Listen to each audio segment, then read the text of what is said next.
Dans cette formation, vous allez voir aujourd'hui comment créer un album photo avec votre logiciel Adobe Photoshop Elements 11. Alors dans un premier temps, il vous faut sélectionner les différentes photographies que vous souhaitez intégrer à votre album. Je place alors mon curseur comme ceci. Je clique, je maintiens mon clic enfoncé afin de créer un cadre de sélection et de sélectionner les photos de mon choix. Une fois que celles-ci sont sélectionnées, je peux maintenant me rendre dans la rubrique Créer qui se trouve ici en haut à droite, puis Catalogue de photos. Automatiquement, le catalogue de photos est généré à partir des photos dont je dispose. Je peux ici, sur la gauche, choisir les différentes tailles qui me sont proposées et celles que je souhaite utiliser pour mon album. Je conserve alors par exemple 21 x 29,7 cm.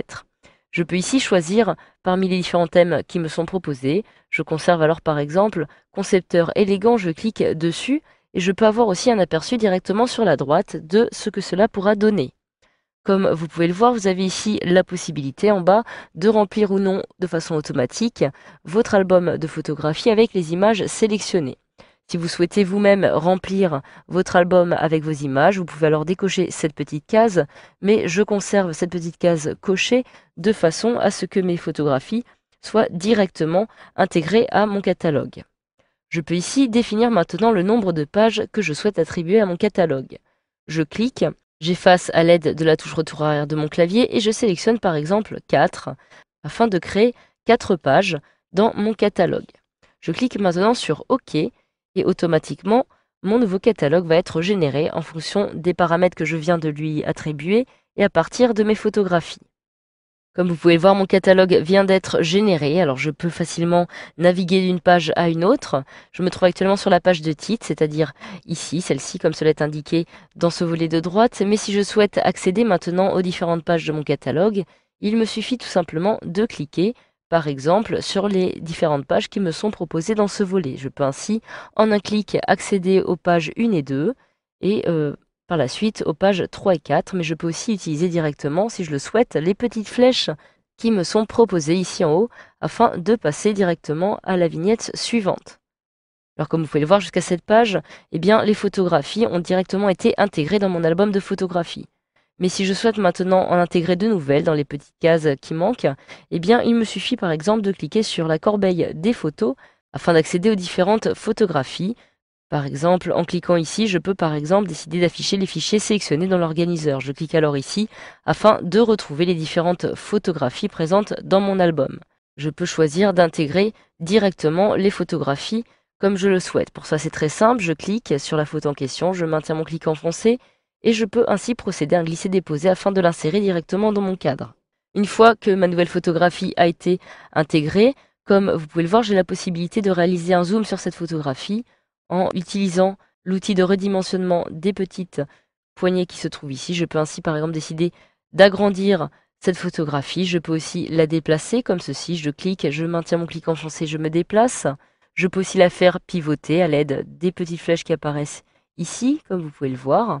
Et une fois que j'ai trouvé la forme que je souhaitais attribuer à ma photographie, je peux alors cliquer sur la petite icône verte afin de valider l'opération. Vous pouvez ainsi procéder de cette façon pour toutes vos photographies et vous avez aussi la possibilité de modifier la page de titre. En effet, si je me rends sur celle-ci en un clic, comme vous pouvez le voir, je peux dans un premier temps modifier le titre de mon catalogue de photographies directement en cliquant sur celui-ci. Je réalise un double clic dessus pour sélectionner justement le titre. Je le sélectionne comme ceci, j'efface le titre actuel à l'aide de la touche retour arrière de mon clavier et je saisis par exemple famille et amis, comme ceci. Je clique alors sur valider pour valider l'opération. Et si je clique à nouveau maintenant, je peux aussi modifier l'apparence de mon titre. Je clique 2 fois dessus, comme ceci, pour sélectionner à nouveau mon titre. Je clique, je maintiens enfoncé et je sélectionne. Je peux alors modifier dans un premier temps la police, parmi celles qui me sont présentées ici. Je clique sur celle qui me plaît. Je peux de la même façon modifier la taille de la police. Si je souhaite par exemple l'agrandir, je peux saisir par exemple une police de 36 points.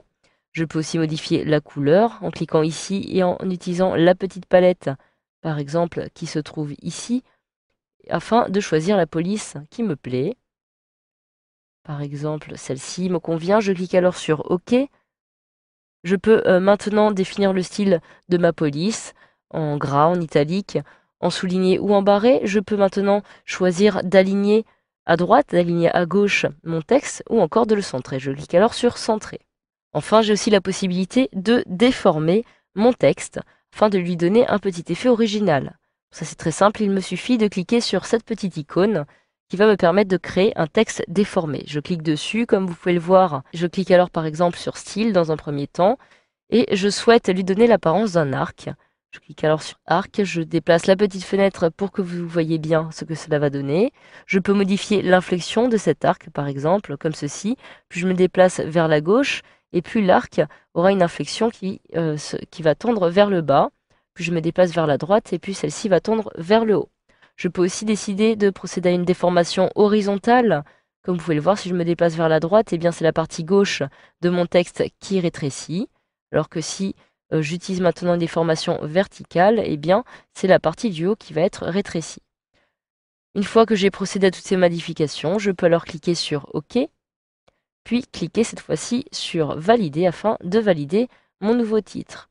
Je désélectionne mon texte en cliquant en dehors et comme vous pouvez le voir, j'ai maintenant la possibilité d'enregistrer ou encore d'imprimer directement mon album photo. Voilà, grâce à cette formation, vous savez désormais comment créer un album photo directement depuis votre logiciel Adobe Photoshop Elements 11.